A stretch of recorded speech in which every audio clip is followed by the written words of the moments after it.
బీర్ల ఐలే ఉన్నారు. మాట్లాడదాం సభలో జరిగినటువంటి అంశాలపైన. ఏం జరిగిందన్న సభలో? వాళ్ళేమో చెప్పు విసిరారు మీ సభ్యులు అనేటువంటి అలిగేషన్ చేస్తూ ఉన్నారు. ఆ సంస్కృతి బీఆర్ఎస్ వాళ్ళది. కాంగ్రెస్ పార్టీ ప్రజాపాలన ద్వారా ప్రజలకు మేలైనటువంటి సంక్షేమ పథకాలతో పాటు అభివృద్ధితో పాటు ఇవాళ తెలంగాణ ప్రజలు మొత్తం అసెంబ్లీని చూస్తున్నారు. ఒక దళిత స్పీకర్ గారిని అవమానించిన చరిత్ర బీఆర్ఎస్ నాయకులది. స్పీకర్ పోడియం వద్దకు పోయి కాగితాలు దించి స్పీకర్ మీదనే వేస్తున్నారు. అంటే టీఆర్ఎస్ పార్టీకి దళితులంటే ఎక్కడ కూడా ప్రేమ లేదు. గతంలో దళిత ముఖ్యమంత్రిని మోసం చేసిరు, దళితులకు 3 ఎకరాలని మోసం చేసిరు, దళిత సిఎల్పి నాయకుడు ఉంటే కూడా మోసం చేసిండు. ఇవాళ ఒక దళిత బిడ్డ మా స్పీకర్గా ఉంటే కూడా చూసి ఓర్వలేక ఈ గడిల పాలన దొరణ పాలన ఇంకా కూడా ఇవాళ చేస్తున్నారు. మేము ఒకటే అడుగుతున్నాం, మంచి పాలసీల మీద చట్టాలు చేసినటువంటి అవసరంలో మున్సిపల్ చట్టం కానీ అదేవిధంగా గ్రామ పంచాయతీలు కానీ హైడ్రా కానీ ఇవాళ ధరణిని తుంగలో దొక్కి భూభారతి తెస్తే తెలంగాణ 4 కోట్ల ప్రజలకు భూ హక్కులు భూ చట్టం ద్వారా ఇవాళ ఎన్నో మేలు జరుగుతాయి. మీరు ధరణి తెచ్చిన కాంచెలు కూడా చాలా మంది భూ సమస్యలు మా ఎమ్మెల్యేలకు వచ్చే రోజు 100 ఇష్యూలలో 90 ఇష్యూలు భూ ఇష్యూలే. అలాంటి భూ చట్టాన్ని భూ భారతిని తెస్తే కూడా దాన్ని ఓర్వలేక ధరణి వల్ల కోట్లు గడించి వేలాది ఎకరాలు కబ్జా చేసుకొని వేలాది ఎకరాలు ఆక్రమించుకున్నటువంటి టీఆర్ఎస్ నాయకుల గుండెల్లో రైతులు పెడుతున్నాయి. అంత మంచి భూభారత్ని కూడా ఇలా చట్టాన్ని అమలు చేయడంలో ఒప్పుకోలేకపోవడం మీ దొరల నైజానికి ఒక ఆదర్శంగా ఉంది. గతంలో కబ్జా కాలం తీసేసిరు, గతంలో ఉన్నటువంటి పట్టదారులకు గోల్మాల్ చేసి ఎన్నో వేల ఎకరాలను అన్యాక్రాంతం చేసి మీ టీఆర్ఎస్ నాయకులకు కట్టబెట్టారు. కాబట్టి ఇలా భూభారతిని ఒప్పుకోలేక ఆ చట్టాన్ని ఇలా బిల్లుగా ఆమోదించలేక నిన్ననే హైడ్రా మీద కానీ మున్సిపల్ చట్టం మీద కానీ తోక ముడిచి ఇలా చర్చకు సిద్ధం లేనటువంటి బీఆర్ఎస్ నాయకులకు నైతిక విలువలు లేవు. ఒక దళితుడు స్పీకర్గా ఉండని చెప్పి గౌరవిస్తలేరు. డాక్టర్ బిఆర్ అంబేద్కర్ ఏదైతే రాజ్యాంగాన్ని పొందుపరిచిండో దాన్ని కూడా అగౌరవపరిచే విధంగా స్పీకర్ మీద దాడి చేయడం మేము తీవ్రంగా ఖండిస్తున్నాం. ఇప్పుడు బీర్ల గారు ఒక స్టేట్మెంట్ చేశారు.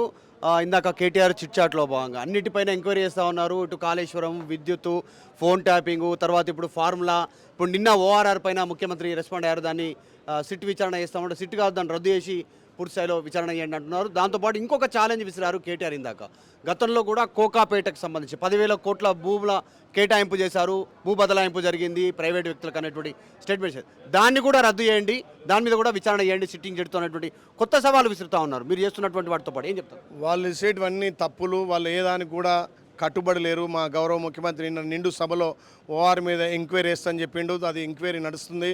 అదేవిధంగా మేము ఒకటే అడుగుతున్నాం, ఇవాళ రేస్ కేసు అనేది గవర్నరు కోర్టుకు బదలాయించింది కాబట్టి అది కోర్టులో ఉన్నటువంటి వ్యవహారం. గవర్నర్ తానికి పోయిన తర్వాత చట్టసభలో దాని చర్చ ఉండదు. అయినా బీఆర్ఎస్ వాళ్ళు పట్టుబట్టడం నిజంగా కూడా వాళ్ళ అవివేకానికి నిదర్శనం.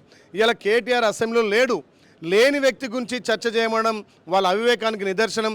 ఇలా తెలంగాణ ప్రజలకు, తెలంగాణ రైతాంగానికి, భూమి ఉన్న గుంట ఉన్న ప్రతి రైతుకు అక్కెరొచ్చే భూ భారతిని మంచి చట్టాన్ని ఇలా చట్టంగా రూపొందిస్తుంటే దానికి మద్దతు ఇచ్చేది పోయి మీ దొరతనాన్ని ఇంకా కూడా ఇలా అసెంబ్లీలో స్పీకర్ను అగౌరవపరిచే విధంగా ఉంది. కాబట్టి 4 కోట్ల తెలంగాణ ప్రజలు చూస్తున్నారు.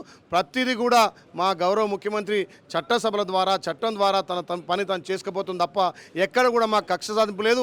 గతంలో మీరు కక్ష సాధింపులు చేశారు కాబట్టి తెలంగాణ ప్రజలు మేము ఇంట్లో కూర్చోబెట్టరు. తప్పకుండా కేసీఆర్కు హరీష్ రావుకు ప్రజలు బుద్ధి చెప్పినా మీ వక్ర బుద్ధి మార్చుకుంటలేరు. చివరగా స్పీకర్ అంశంలో మీరు స్పీకర్ని అవమానించడం మీరు అంటున్నారు, కానీ స్పీకర్ దళితుడు అనేటువంటిది ఊకే చెప్పి కాంగ్రెస్ అవమానిస్తుంది. ఆయన స్పీకర్ ఆనరబుల్ చైర్లో ఉన్నారు, ఆయనను దళితుడిగా ఆపాదించాల్సిన అవసరం లేదు. ఆ సభ మొత్తానికి ఆయనే సుప్రీము, కావాలనే తప్పుడు ప్రచారం చేస్తూ ఉంది కాంగ్రెస్, అట్లా చెప్పే ప్రయత్నం చేస్తూ ఉంది.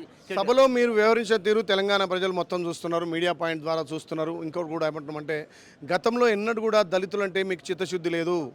తెలంగాణ ఉద్యమ సమయంలో తెలంగాణ వస్తే చాలు నేను దళిత ముఖ్యమంత్రి అన్నాడు, మాట నిలబెట్టుకోలేదు.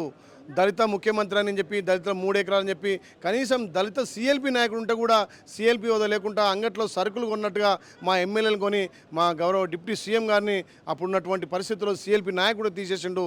అంటే దళితులంటే మీకు చిత్తశుద్ధి లేదు.